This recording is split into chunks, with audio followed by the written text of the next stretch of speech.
What a snake wants, a snake takes. You see, I'm not in AEW to take the whole pie. Just your share. Now, a wise man once told me, never, ever turn your back on somebody you respect or you're afraid of. Wow. What have we just heard? What's going on, everybody, and welcome back to the War Report. As always, it is your humble host, Rajani, and I'm all joined by Cyrus. What's going on? Disclaimer, everybody. Cyrus doesn't have internet, so he's actually doing this hangout from his phone. It may sound like he's Max B in jail right now, but just ignore that. What's going on, Cyrus? Yeah, I'm not home right now, so there's a reason for that. But yeah, man, it's been a good week of wrestling, and I'm excited to talk about it. All right, real quick in the trenches real fast, because I think I'm one of the only people out of the whole group that watches Being the Elite. They were the Young Bucks teased that they got a call, and a lot of people deciphered that this was a North Carolina area code. So obviously it was pointing to Matt Hardy. Mm-hmm. So before Dynamite, Matt Hardy dropped his YouTube series. And the last instance of it had the Young Bucks pulling up. So obviously if he signed, or I don't know if it's official yet, if the ink hit the paper, but he's pretty much going to ALW. So yeah, that was no secret. So just a little bit about that. Like, how do you feel about Matt Hardy kind of basically confirming it and moving on? I hope that Matt Hardy knows that, he may not be front and center at AEW, just like he wasn't front and center at WWE. If he has more creative control, power to him. But I think at this point of his career, I think he should be actually helping young people get over. But, he has to be front and center for him to do that, I guess. But if he doesn't join the Dark Order, I think, that's a massive ball drop. I think he should be really helping Dark Order be sort of more charismatic, or, have people actually like them with the inclusion of him. So good luck in AEW. I know your pelvis is infusing with your spine. Good luck with that. Spinal issue is no joke. Hopefully he doesn't get seriously injured when he's out there. The one thing that I could say about AEW is the placement of their legends. So on this show, We'll talk about it a little bit later, but Jake the Snake Roberts showed up. And then they've used DDP, they used Arn Anderson, so they've used them sparingly, tied up to different groups. They even showed Raven in the crowd. I don't think that Matt Hardy is going to be a really big part wrestling-wise. You can have him wrestle every once in a while, but where AEW kind of also excels is more of a character-based thing. So the thing that they're doing with the Dark Order, even with look at MJF, they'll be more tailored to him and that fan base with everything that he does with YouTube. I don't think that he could really use kind of the broken Matt thing. I don't know where that is between Impact or WWE and who really owns that, and if he could use that over in AEW, but just everything that he could kind of do creatively, it'll be more beneficial to AEW than I think more leadway in WWE. And at this point of his career, I think it's a good move, especially with the news that AEW they have some finagle room when you want to do indies. You have to get them approved, but since AEW have taken off, I know Britt Baker's done some shows, Chris Statlander does Bar Wrestling. Some people peruse through ROH. The price have gone up since AEW started, so it's good for him. I think that he pretty much at this point maximized what he could do in WWE, and that's it. Yeah. And good luck to him. So the crux of this, AEW had a pay-per-view. It's been 4 long months that they've been building this up, and AEW Revolution happened on Saturday. Just like real quick thoughts for me, I would say that this was a pay-per-view that I enjoyed the most out of them. I mean, of course, it had its kind of low points to me, but you know, I've said on the show previously that their creative is starting to hit a stride. Like, things are starting to make sense. They're starting to pair up talent. Like, they have all different types of talent now. Like, they have, like, you have your Darby Allins and your Sammy Guevaras, and then you have, you know, their tag teams, and then the story that MJF and Cody were telling, like, and even, like, Pac and Orange Cassidy. Pac and Orange Cassidy damn near stole the show Saturday. So, like, they're starting to gel a little bit. I'm sure that maybe we'll give a little criticism about the women's division, because, you know, with how meaty this card was, there was only one women's match on the card. Of course, it was the women's championship, and the way it was placed, that went after the tag team championship, which a lot of people agreed was the best match on the show. It was a big come down. Absolutely. So, like, overall, I thought it was good. Like, what did you think, Cyrus? I think it's a really good show. Outside of like a couple matches, like I wasn't a big fan of Hager and Dustin, but I thought it was a good opener. But I'm not a big fan of the match. Darby Allin and Sammy Guevara was okay. Obviously, like the tag match, or the match to Orange Cassidy, and I will immediately say I do think the Cody and MJF match is really good, but it does have its low points with the women's match, and I think the main event is kind of like it's kind of lackluster to me. It just seemed like get as much like interference from the Inner Circle as possible. Then, you know, Moxley just beats up the Inner Circle again, like he's always done. Like, I don't think they ever really provided a challenge for him, even with the one eye. And then, you know, we went home, and then we have a new champion. In particular, with me, with the Jake Hager and Dustin Rhodes match, because Jake Hager has not been wrestling matches, I just felt like he looked rusty. And then they tried to do, I guess, the little emotional story, like with his wife, and then Dustin went to kiss her. I was like, you didn't really build it. I didn't really feel the personality to that, because you didn't really build up to it. Like, it was just like, all right, it's there. Instead of just saying, like, these guys just wanted to kill each other because Jake has been attacking Dustin.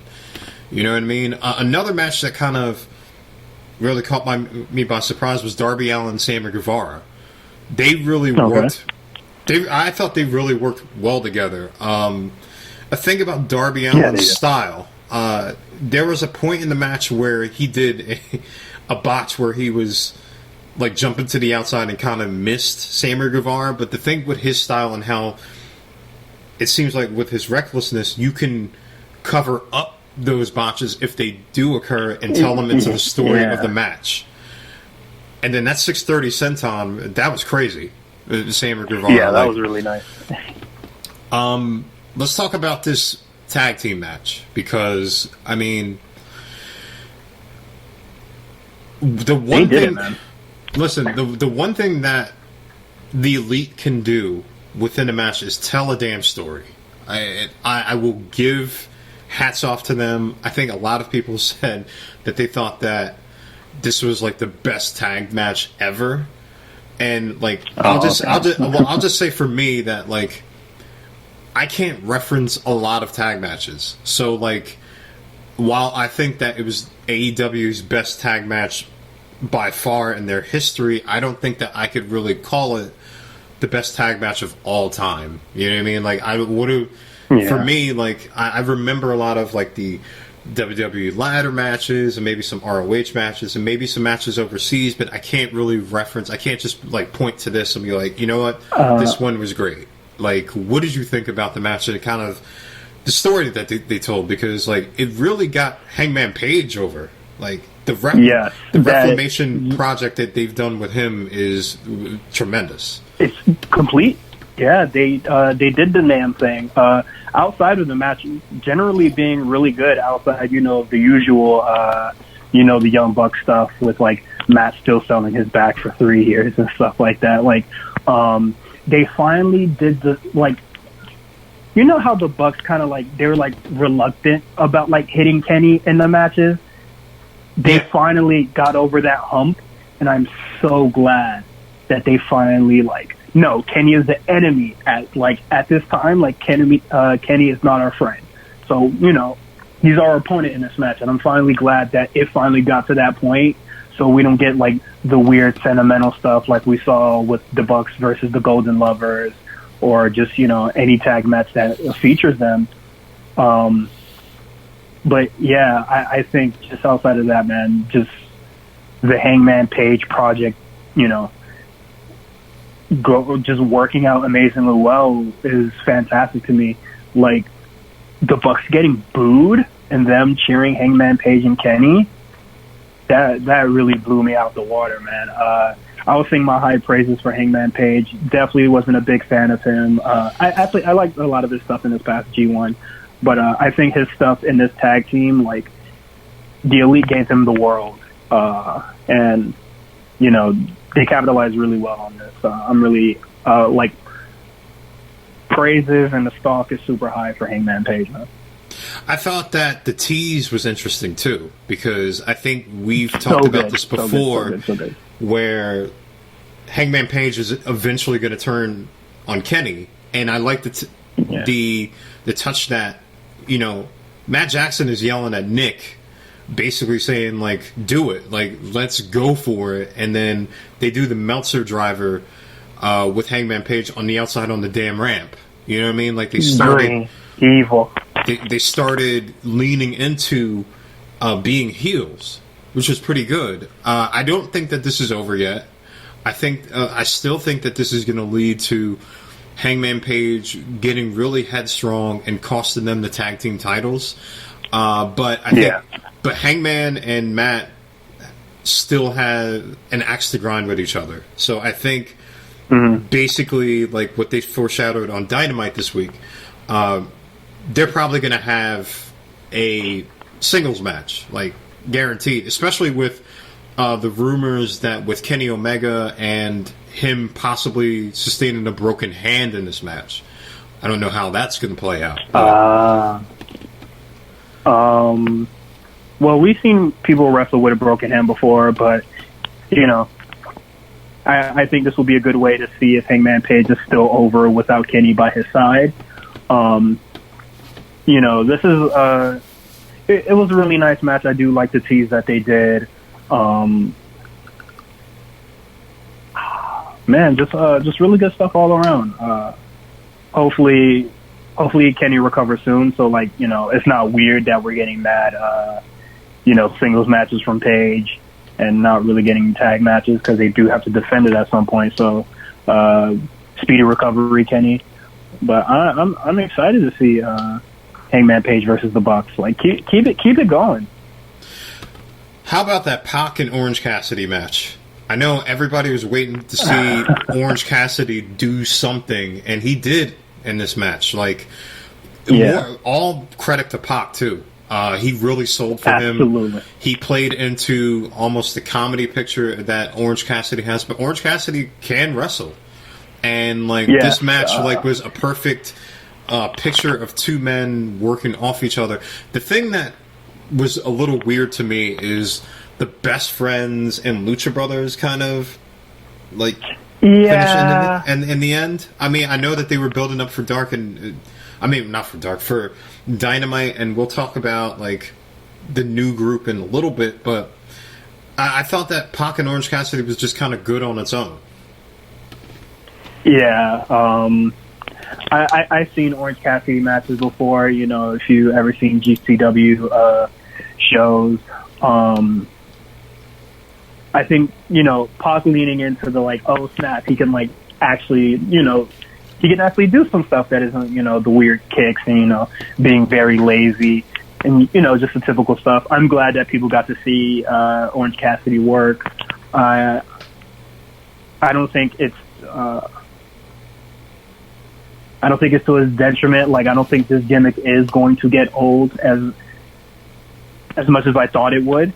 Because I think like the payoff was having a big match. Like every Orange Cassidy match feels like a big match. So that's really cool. Yeah, I didn't like the Lucha Brothers inclusion of it. I think they probably should have had Pac beat him clean, and then probably have the Lucha Bros come in. I don't know. I didn't feel like, I think Pac is a strong enough heel character that he probably could have just beaten the babyface clean and still do the thing on Dynamite. But still cool continuation or what they do on Dynamite this week. Now let's kind of segue a little bit into how Dynamite went this week. Of course, Jon Moxley is your new champion, but it looks like they're going to continue the feud that they have with the Inner Circle. Now, don't like that. Well, here's the thing. There are about 4 more months until you get to Double or Nothing 2. I understand that, a lot of people want to see a new challenger. Like, I don't know if... My money is pretty much betting that Jericho and Moxley are going to have another title match down the road, like within the next 2 months. You think with a stipulation? I think so, because it would make sense. Like, yeah.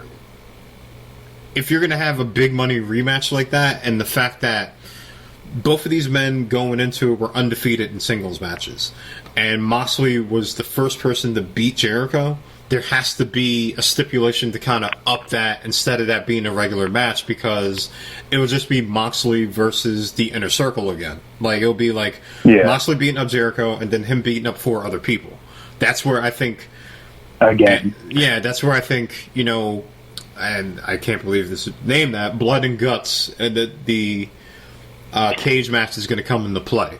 But what was weird, especially with the main event to me, the Inner Circle beat the hell out of Moxley, it seemed like, for 8 minutes. And I know Darby Allin, this got him super over, and that's another reason why I think they need a mid-card title. I'm saying, man.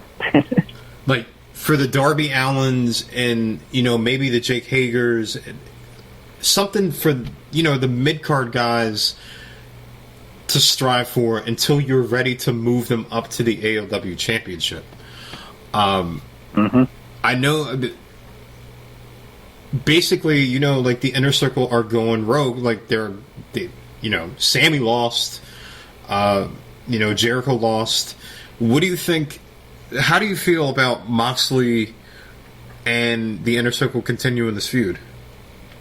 Not a big fan, but I do think that maybe MJF isn't ready, or they don't have to pull the trigger on that yet.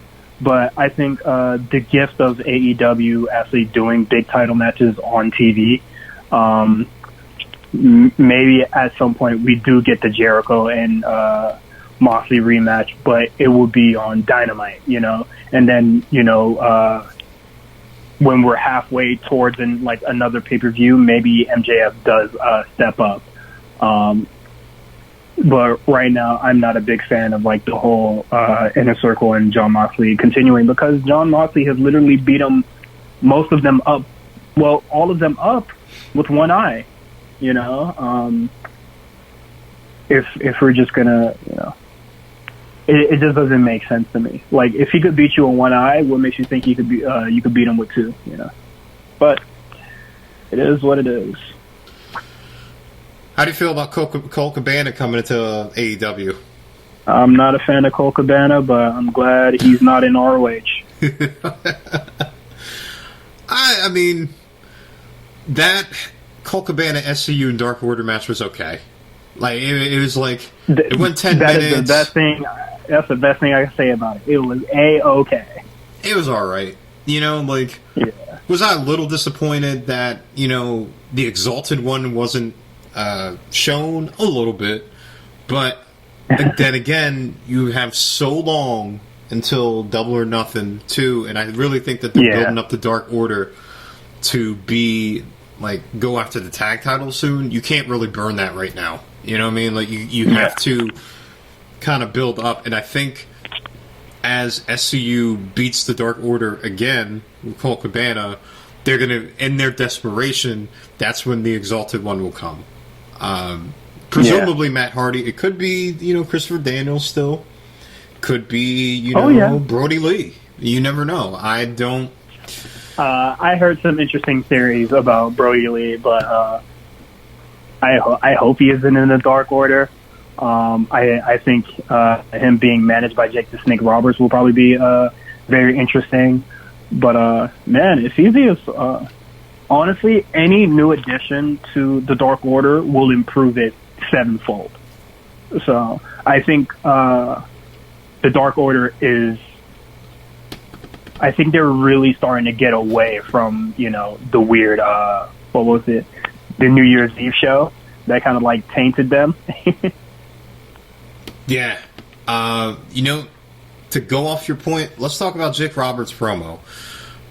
Cody works really well with legends, okay? Like Arn Anderson, DDP. Cody is damn near walking 80s wrestler. Yeah. And like Jake Roberts, listen, if I'll just like rattle off some like rivalries like I remember, like the one he had with The Undertaker, the one we had with Macho Man Randy Savage. This guy's a hell of a promo, and especially being a heel. Who do you think his client is? Hopefully Lance Archer or Brody Lee. If there is somebody on the Indies that is AEW bound, I'm sure we would have known of it by now, since AEW doesn't really keep secrets. So I think those are the two best guests right now. It's definitely got to be a force, and my money is on Lance Archer. I think Archer he's an amazing solo talent, but he would not be hurt by having a great promo like Jake the Snake around. Did it surprise you a little bit that they are kind of moving Cody away from MJF so fast a little bit? They are, but yeah, I am surprised about it because MJF does the whole promo where he has the I Pin Cody shirt. So I'm not 100% sure that they're moving away from it, but good for MJF for doing the thing, man. They're going to be doing the War Games stuff soon. That should be interesting. Maybe when is Blood and Guts? I believe it's going to be the 25th. The 25th? Okay. So I think next week we should probably think of like War Games matches that we would like War Games teams in AEW. Yeah, we'll do that. I think that'll be a fun little game. I mean, it's AEW is seemingly, a faction-based promotion. Like you got Death Triangle, you got Jurassic Express, the Nightmare Family, the Elite, Dark Order, the Inner Circle. You know what I mean? Like they have Sean Spears is still looking for a tag team partner of some sort. So like hopefully he finds somebody. Like did you see that video of the wrestler Affy is just like, oh, I heard Sean Spears is looking for a partner, and he just goes, no. Oh no! I hope they find him a partner soon. Yeah, I heard. I've kind of been hunkered down, like writing a lot of stuff this week, but I did see that he's having fans submit videos to be his partner. Let him get the Walmart news, bro. You know what? That'd be dope. And I'm pretty sure that Shaza McKenzie would probably tweet about that and be mad about it. Oh, Lord. If they get signed to AEW before she does, LOL, bro. But, there's a lot of good stuff on this episode of AEW. I enjoyed the pay-per-view a lot. I would definitely rewatch some of those matches that are on there. It's been a good week. But before we get off of AEW, Big Swole and Leva Bates. Oh, do we have? well, the match was a minute 20. I have no thoughts about this.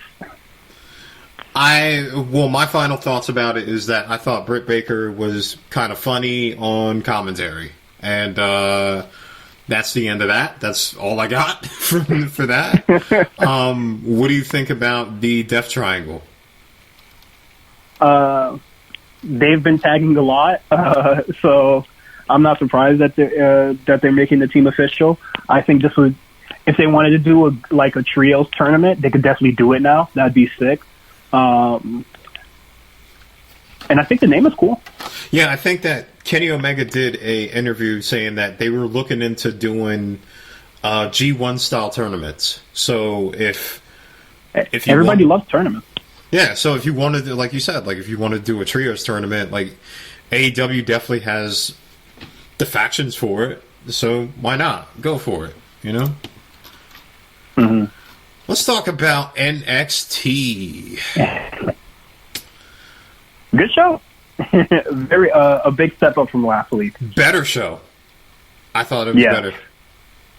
I thought that like there was like what my criticism about NXT is that it didn't give a lot of story. And we've said this before. Like they have the best wrestlers, the best talent, and it's just. Their show is like, all right, man, we're going to put the best matches on, but a lot of them didn't connect because, like, you don't really connect to the stories. It's just kind of like a Michael Bay movie with a lot of action, but like the plots are razor thin. Like, you know what I mean? Like, sometimes it's good. Like, sometimes you just turn your brain off and it's like, all right, holy shit, like a whole bunch of explosions and maybe some Transformers. But it doesn't really, like, when you're trying to build an NXT takeover, especially going into WrestleMania, you want stories. And I thought the Dakota Kai and Tegan Knox cage match was really good, and especially the finish, what they did with Raquel. Amazing. And Raquel, put an extra 0 on the contract, bro. She's killing it already. She's doing really great stuff so far. I love her as basically Dakota's like enforcer. I love, Dakota like exiting out of the cage, and she's right there to stop Tegan. Tegan and Raquel are definitely going to have a match in the near future before Dakota and Tegan meet up again, presumably at Takeover Tampa. What do you think that the stipulation is going to be for that Takeover Tampa match? Because it seems like they've done a street fight. Last woman standing. And you best believe I'm going to be in that crowd going crazy. Yeah, I think that's the only way that they could really go. Like, you can't. Yeah. Somebody's last woman standing. Somebody going to die. Yeah, somebody, like, you've already had a cage match. You already had, like, the street fight. They've had the regular match, unless you want to do like a Hell in a Cell. Last woman standing, I agree, would be the way to go. Yeah, just honestly, if you could keep Johnny and Tommaso Ciampa going for a really long time, they can keep this going for a really long time. These two girls are doing, I think everybody involved in this feud are just doing really great stuff. Tegan cannot catch a break with Raquel being involved. She cannot rely on Candice LeRae because, Dakota Kai kind of like beat her up a couple weeks ago. Not sure if Candice is hurt or anything, but she's like absent right now. Like Tegan is very much all alone right now, and she just keeps getting beaten down. And I think a last woman standing where maybe Tegan Knox rises to the top at the end. Like I have no issue with that. You're gonna beat the hell out of each other. Can't wait. So the qualifying match. Don't talk. A little. No, we are not skipping that. We are talking about this because when I saw it, I presumed I'm like, oh, Shotzi Blackheart is going to be in it. Obviously, is going to qualify. Oh no. Chelsea Green beat her and is qualified for the match. You have the floor. I don't. I have the floor, and I don't wish to speak. All right. Get this microphone away from me. Oh, all right. Well, I'm sick. Yeah.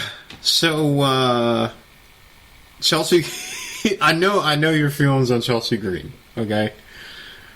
But if you're building her up to be this big heel, and like people are, I know I'm high on Shotzi, and I think that Shotzi is going to have her day in the sun. She is a crowd favorite. I think that she works good in the ring, even though but they went with Chelsea.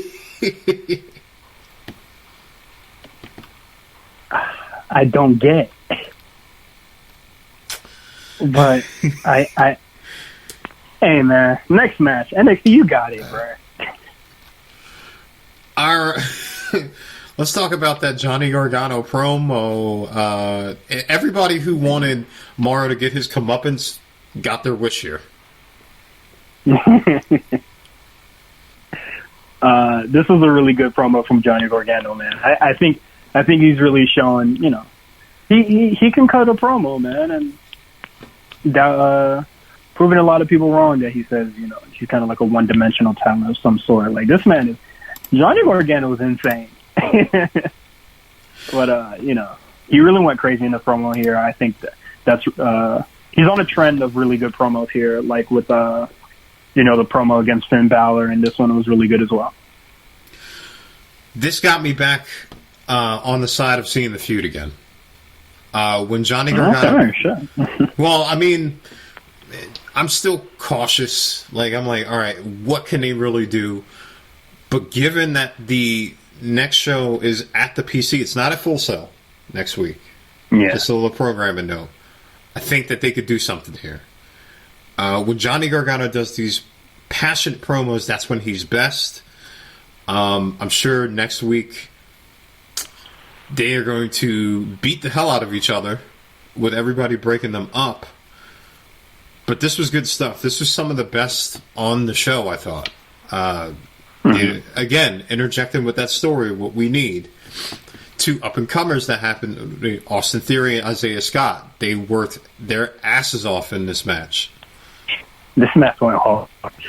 This made me 100% on Austin Theory and Swerve. Like, I was already high on Swerve Scott even before being in NXT, but Austin Theory, man, I'm on board. I really like this match a lot. Do you really envision Austin Theory kind of being the face of NXT down the road? I see him as a very long-term North American champion at the moment. If they would give him the NXT title, sure, go all for it. But right now, I think after Keith Lee probably gets his call up or his reign is finished, I think he's next, or him or Cameron Grimes or somebody. There's a lot of dream matches in NXT that I want to see Austin Theory have. Same with Swerve Scott as well, but I'm a believer. Do you think that Swerve Scott is going to eventually be... I don't know, man, because Devlin, I think, is going to hold that title for a long time. But do you think that Swerve Scott is going to be the person that dethrones Devlin, I would say, past TakeOver Dublin?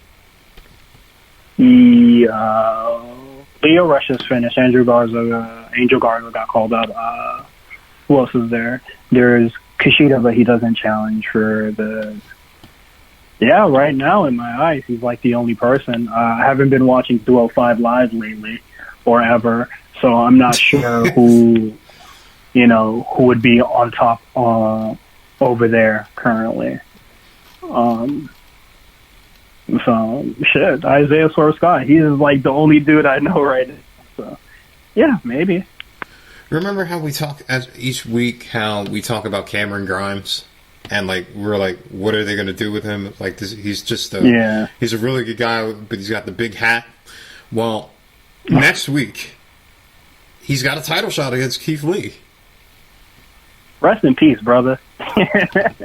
Oh, you think that like he's going to get just destroyed? I like Cameron Grimes.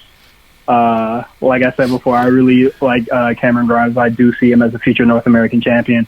But at the moment, you ain't dethroning Keith Lee. Hold my nuts. I think that this is going to be a really good match coming up.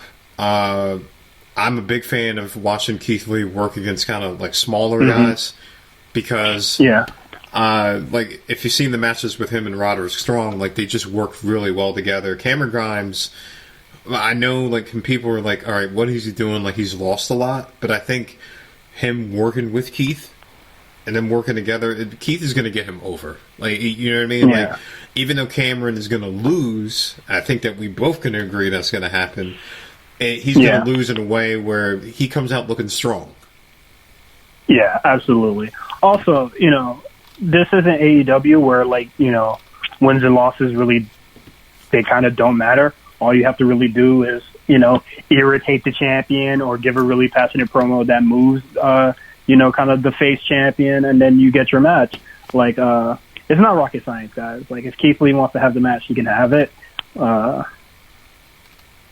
It should be a really good match next week. Another barn burner. Yeah, there's no standings in NXT.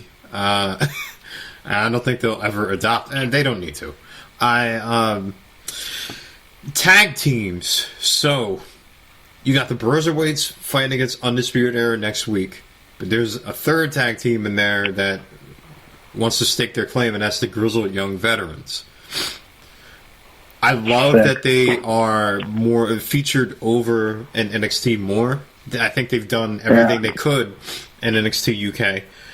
How do you feel about like this triangle that is going on? Presumably, Fish and O'Reilly are going to move out after Tampa. They have to. Like they've done everything. Like they've beaten Lorcan and Birch again for Christ's sake. You know what I mean? You guys know it's how many times.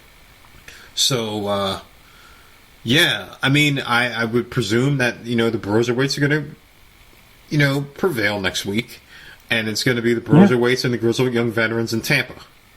Or maybe a triple threat of some sort. You know, everybody in the tag division right now, or, you know, kind of surrounding the title picture, are insanely great wrestlers. So, like, no matter what the outcome is, I'm fully on board. If it's a triple threat or just a singles match, I don't think that I don't really think that Pete Dunne and Matt Riddle should have the title long. So, Grizzled Young Veterans would be a great champion, and if Undisputed Era doesn't go up, I wouldn't mind them being like, you know, kind of like the greatest, you know, NXT tag team with them capturing the titles 3 times. Well, you know what team that probably won't be involved in that, and that is the Forgotten Sons. I don't think that... Hey, man, I don't want to see them on my TV anytime soon. Yeah, I think that they definitely will be forgotten here. You know what I mean? I don't know. Like, I mean, we still have some weeks to get, you know, to Tampa. Maybe they get involved somehow. I sincerely doubt it, though. I do not like the Forgotten Sons, but if they improve in the ring or be slightly more interesting, I will not deny them having a title match and possibly being, you know, NXT champions at some point. But right now, currently, at this period in time, I do not see it, and nor do I want to. Well, you heard it there. Cyrus is not high on Forgotten Sons, and I think a lot of people aren't high on the Forgotten Sons. Yeah, a lot of our friends are not high on them either. I don't know. I don't really know what you do with them. You know what I mean? Like, do you move them to Raw or SmackDown? I don't know. I feel like that would that would be an okay move for them to just show up. Like, we've seen people that, kind of just randomly get called up and they do relatively well on the main roster, or, they have an okay spot on the main roster. And if Paul Heyman wants to take, or Bruce Pritchard wants to take the Forgotten Sons, then let them do it. I don't really think there's a space for them at NXT at this point. Well, I don't know if they're going to do that with Taynara Conti. Oh. Hey, man. All I got to say is when the contract is ran out, don't re-up if you feel this way. Well, I mean, you saw the post that she, made light of her contract and she wants to get paid more. I can't fault anybody trying to get their paper, but I don't think her work that I've seen so far doesn't get her the extra dollar sign. But to each their own, man. So, to kind of wrap this whole episode in a bow, let's talk about that steel cage match, because I thought this was kind of genius how they did the finish. Like, obviously Velveteen Dream and Roderick Strong wanted to beat the hell out of each other. Velveteen has made many passes at Marina Shafir. And she retaliates with coming to the assist of Roderick in this match. Yep, the damn kendo stick. Wait, hold on. Did you see Roderick Strong fold with the kendo stick and did the backbreaker with it? Oh my god, man. Let's go. Roderick Strong is going to be so fun either on SmackDown or Raw. He really is.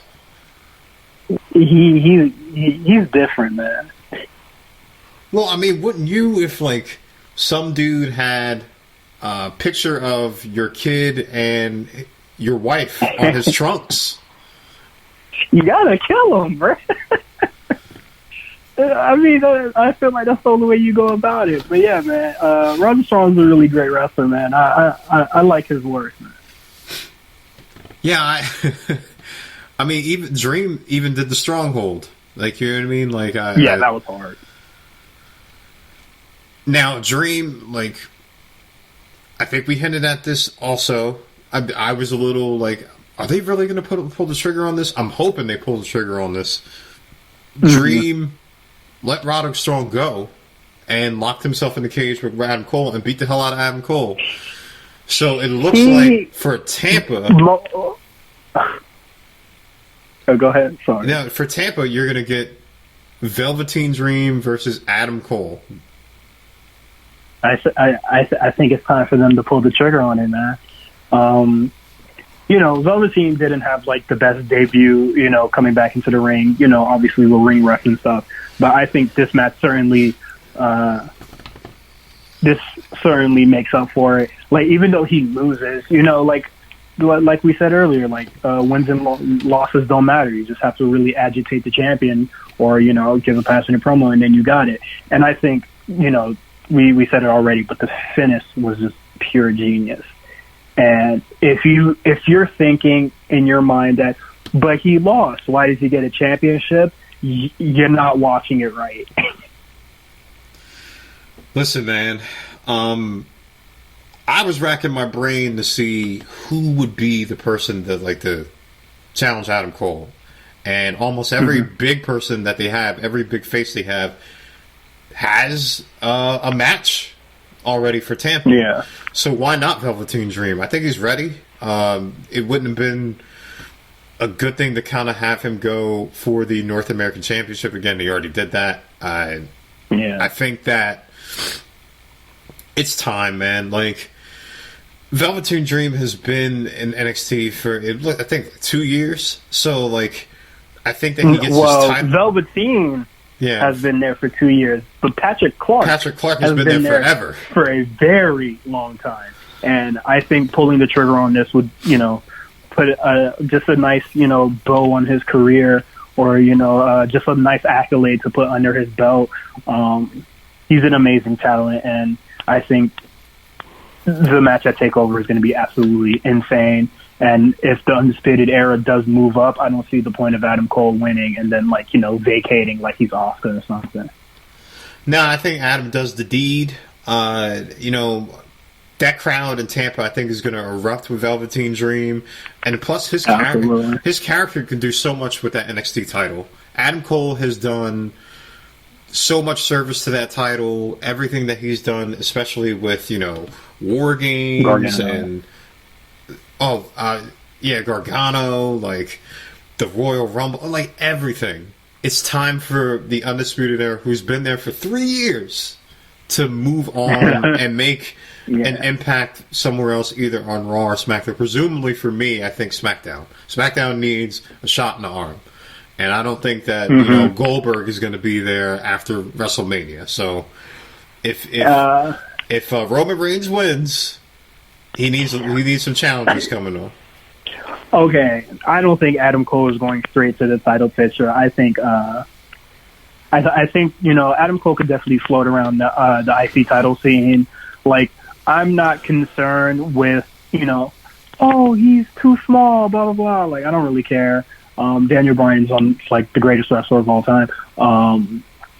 But I definitely think the first year where they get called up is going to be a moment, but I don't think it's going to be, you know, fast track to the top. You know, they got to build up to that, and SmackDown has, you know, been a shaky show till last week actually. So we'll see what the future looks like for SmackDown, but I don't think there's going to be a fast track to the top for Undisputed Era. I mean, I don't think so either. You could do Adam Cole and Daniel Bryan again. Like, that was a great match that happened on SmackDown. That would be a good entryway for Adam Cole to have, like, that feud. Of course, Fish and O'Reilly, I mean, look at the tag teams that they get. Like, you know, they're monsters. Like, and then, you know, Roderick Strong on his own, going through, you know, fighting for, you know, the IC title. Anything. Or any, He's already beat AJ Styles and Nakamura before, so my GOAT, the sky is the limit. I would love to see it. Anything else before we get out of here you want to say about AEW or NXT? Good shows from both shows this week. AEW Revolution was great. They got to do something. I think AEW has to do something about this women's division. NXT, I am looking forward to seeing all the competitors that will be in this ladder match. So far, we have Chelsea Green. I think she'll be playing the EC3 of the ladder match. Yeah, man. Looking forward to everything coming up with NXT and AEW. Yeah, one women's match, and I know we've harped on this, but one women's match with a squash, you can't have that. You know what I mean? Like, I think it's criminal to put Liva Bates on live television on a Wednesday night. She should be an AEW Dark Superstar, where she gets squashed by, you know, Diamante or somebody or some talent. I think it's absolutely ridiculous that she would have this match in general. Like, not something I would highly advise. Well, I mean, the dark match, well, you had Britt Baker and Riho in a tag match with Yuka and Penelope Ford. You know, that was the match that they recorded, like, in Dynamite, like, before it happened. You know what I mean? You could have had that on the main show. You know what I mean? Like, it's just... Yeah, there's no issue with having something pre-recorded on the show. We see it all the time. But putting Liva Bates on my TV Wednesday nights, criminal. Somebody should be arrested. But it's just like, you know, if you want to build up Big Swole as being the next person to challenge Nyla, I don't think that's the way to do it. Like, I don't think, you know what I mean? Like, Liva Bates moves in slow motion to me. You know what I mean? Like, and we've talked about Liva Bates before, but, like, where the hell is Sadie Gibbs? You know, I don't, you know,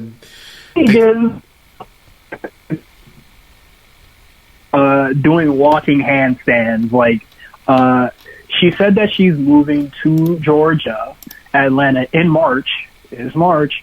So hopefully we'll see her more. That is her words on Instagram. All right. Georgia on my mind for Sadie Gibbs soon. That's our show for this week. Please go and follow us at RNC Radio Live on Twitter, on Instagram, everywhere. Of course, we are having our A show's having their March Madness, where you could vote for the Queen of the Ring. That's from Raw, SmackDown, NXT, and NXT UK. Go over to the Twitter site and make your votes known there. Go ahead and say. Go. I am not sure if I have enough time to say this, but please go vote for Dakota Kai in the March Madness bracket. I cannot have her lose to Candice LeRae. I am sick. When I saw those votes were 50-50. Well, I just vote for Dakota Kai. Well, I just wanted to give you a little update. Candice LeRae is winning right now, 53-47 to Dakota Kai. Oh my god, I'm sick. I don't have enough burner accounts to vote for Dakota Kai. Please go vote for Dakota Kai. I don't know why you would vote for Candice LeRae anyway, but that's fine. I mean, I'll give another prediction here. Let's look at one. Wait, hold on. Did you see? Okay, I put together basically the seeds for the March Madness bracket, and I did not think that would put Jenny at a disadvantage by putting her up against Bianca Belair. Well, if I knew that, I definitely would have rigged the system. Well, it definitely did, because right now, as we're recording this, Bianca Belair is up 96-4. So you basically seeded Jenny as a 16 seed, and Bianca Belair is a 1 seed there. If I knew that was going to be the results, I would have rigged it. I probably would have had her up against, Piper Niven or something. I don't know. She probably still would have lost, but it probably would have been closer. She's getting blown I'm not out, going to vote. I'm not going to vote against Bianca Belair. That's all I'm going to say.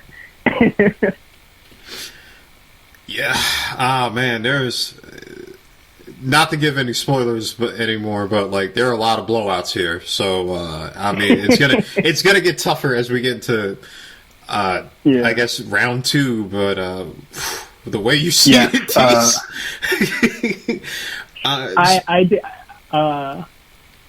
I didn't think that. I thought they were going to go into a generator or something, and then it was going to do it itself. But Meals was just like, okay, you put 1 and 1. I split up the list just so it's easier for me to type. And he was like, oh, okay, you split up to C's already. All right, let's do this.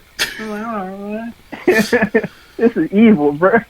Well, yeah, listen to the A show for the results next week. Of course, we have a new A show that's on.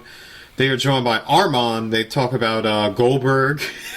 Goldberg's big moment. I still can't believe that. And then Randy Orton's how he closed Raw this week. That was brilliant, what I thought. And also, really good stuff. RNC, we have our own channel. We have the A Show channel, so subscribe to that as well. We have a new Lookout talking about Demon Slayer and My Hero Academia. My Hero Academia movie, the new movie. Jamal and Mio talk about that. I wish I liked My Hero Academia, but nah, man, not the anime for me, man. I'm definitely more of a Demon Slayer guy at the moment. We also have a new episode of RSPN talking about the Clippers and the Washington Wizards with my favorite Robbie Rav. They're really going on, Mark. It's a very entertaining episode, and I'll let you know here first. I'm the first person to get Robbie on an RNC show. That is a championship in itself, and it's a really good episode. New episode of the Black Variant. Extra Really Van good Rid talk about Star Wars, Bob Iger leaving, Lizzie McGuire, stuff that's going on to Disney, first responders. They discuss Lil Baby's album and also the Drake leaks. There were two at that point, but a third one just came out too. You also have a new Big Eyes podcast. Jamal's talking about Demon Slayer and a new episode of Recall and Saul. They talk about the guy for this episode, third episode of Better Call Saul. We got something for everybody. So go ahead, go over to RNC Radio and subscribe to each of our channels. And myself and Cyrus, we will be back next week. Cyrus, hopefully he will have internet. I'll be out of jail. So yeah, we'll talk next week. We'll talk the stipulations for the Blood and Guts match, and also as NXT rolls on to WrestleMania season. Talk to you then.